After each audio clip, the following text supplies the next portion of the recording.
Welcome back to another episode of Out Loud Geek, where we discuss news and views about pop culture, science fiction, fantasy, food, cooking, the outdoors, and more. Welcome back to another episode of Who Will Be the Biggest Flop?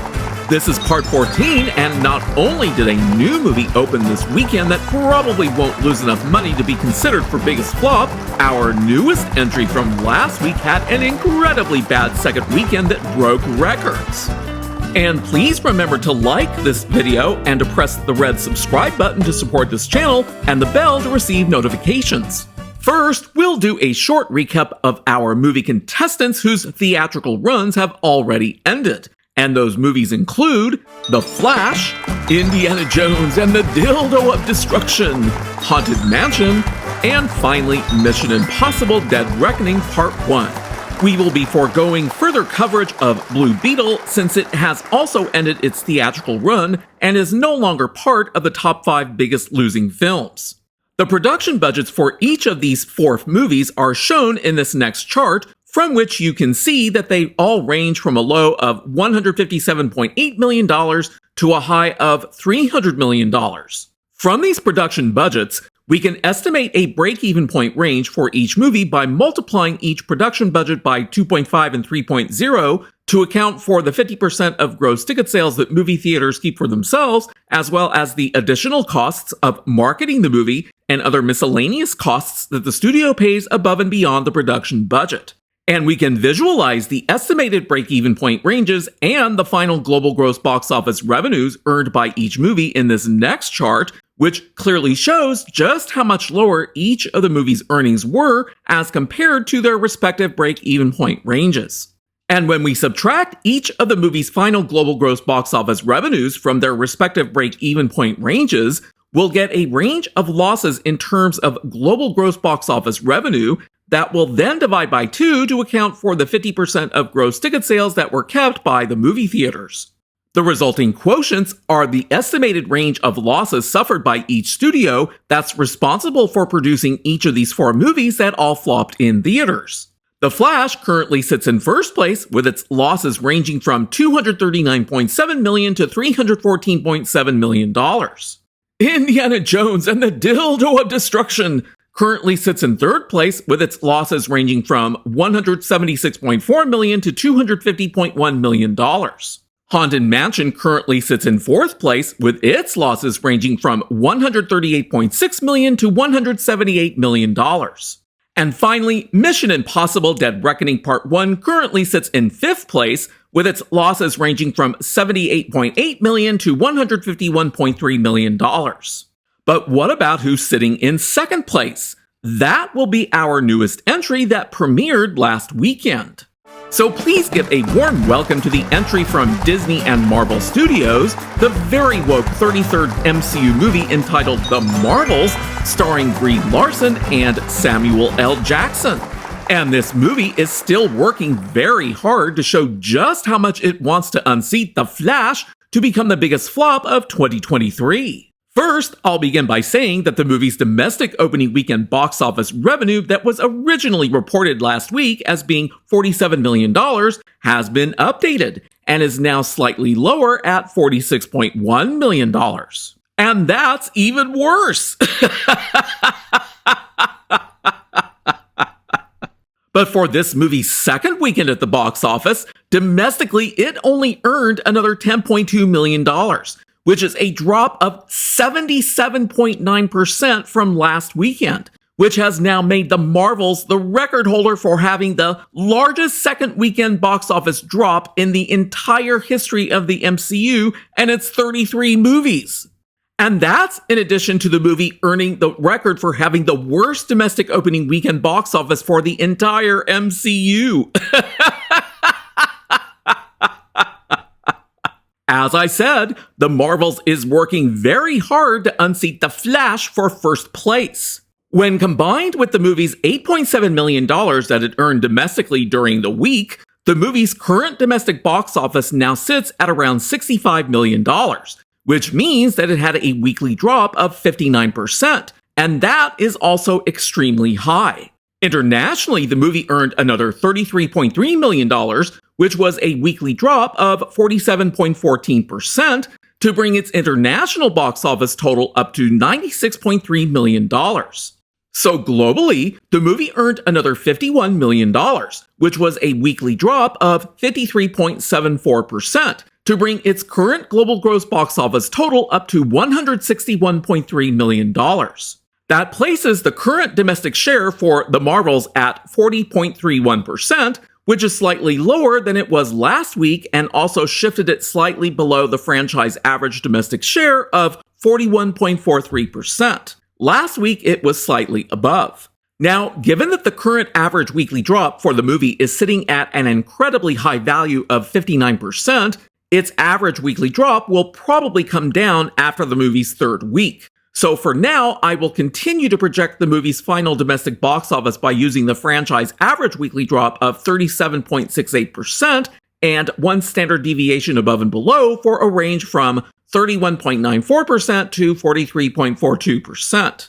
And when I do that, I can project that the movie's final domestic box office may fall somewhere within the range from $89.7 million at the low end, $96.3 million at the mid-range, to $105.2 million at the upper end of the range. And that's a significantly lower projected range than what I had projected last week, by a difference ranging from $18.5 million to $41.8 million, which also means that the projected final global gross box office values are going to be a lot lower than what I had projected last week. Using the movie's current domestic share of 40.31%, we can project that the movie's final global gross box office will likely range from $222.5 million at the low end, $238.9 million at the mid-range, and $261.1 million at the upper end. Thus, given that this entire range is below the current MCU movie to have the lowest final global gross box office revenue of all time, 2008's The Incredible Hulk, which only earned $265.6 million, there is now a very strong likelihood that The Marvels will replace The Incredible Hulk as the MCU's lowest grossing movie of all time. Given that the movie has a production budget of $274.8 million, we can calculate an estimated break-even point range by multiplying that by 2.5 and 3.0, which yields values ranging from $687 million to $824.4 million.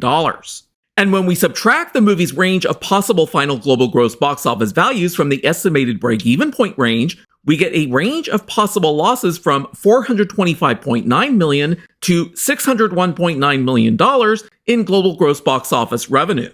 When we divide that range by 2, we get a possible range of losses for Disney and Marvel Studios ranging from $212.9 million to $301 million. So the movie is definitely inching its way closer to the range of losses experienced by The Flash, but still not quite surpassing it, so it will remain in second place. And the movie that opened in theaters this weekend is The Hunger Games: The Ballad of Songbirds and Snakes, which stars Rachel Zegler and was produced by Lionsgate. The movie earned $44 million for its domestic opening weekend box office, and that's at the lower end of the range predicted by Box Office Pro on November 17th, $42 million to $55 million, which I had talked about in the video that I had released on the 18th. The movie also earned $54.5 million internationally, which means that it earned a total of $98.5 million for its global gross opening weekend box office revenue. That gives the movie an initial domestic share of 44.46%, which is within one standard deviation below the franchise's current overall domestic share of 49.21%. To project what this movie's final domestic box office might be, we'll use the franchise's average weekly drop of 36.8% and 8 standard deviations above and below, because the standard deviation of the franchise's overall average weekly drop is a very low 0.6%. And when we do that, we get a projected final domestic box office that ranges from a low of $81.5 million, a mid-range of $89.4 million, to a high of $99 million. This is a lower range than what I had projected in the video that I had released on November 18th, because the movie's domestic opening weekend box office fell short of the predicted range's midpoint of $48.5 million. then by using the movie's current domestic share of 44.64%, we can project that the movie's final global gross box office revenue will probably range from a low of $182.5 million, a mid-range of $200.2 million, and a high of $221.6 million. And this range falls short of the movie's estimated break-even point of around $250 million, which is calculated by multiplying the movie's $100 million production budget by 2.5. So the movie currently stands to lose somewhere in the range of $28.4 million to $67.5 million in global gross box office revenue, which, when we divide by 2 to account for the 50% of gross box office ticket sales that movie theaters keep for themselves, means that Lionsgate currently stands to lose somewhere on the order of $14.2 million to $33.8 million, which is far too low of a loss to be considered as a contestant for who will be the biggest flop. But as I said in the video that I had released on November 18th, I gave the movie a 50% chance of breaking even, but it would appear that is no longer the case given that the probability is now well below 50%. I will continue to follow the movie and see where it ends up. So to recap, The Flash remains in first place, The Marvels remains in second place, Indiana Jones and the Dildo of Destruction remains in third place, Haunted Mansion remains in fourth place, and Mission Impossible Dead Reckoning Part 1 remains in fifth place. Be sure to tune in next week for another exciting episode of Who Will Be the Biggest Flop? Thanks for watching today, and a huge thanks to everyone who has subscribed to our channel. We appreciate your support. If you enjoyed this video, please press the like button, and please feel free to share a comment. If you'd like to help support this channel, please press the red subscribe button, and please press the bell to receive notifications for new content. You can also find us on Facebook, Instagram, Threads, and Twitter by clicking on the links in the description. Until next time, this is Out Loud Geek.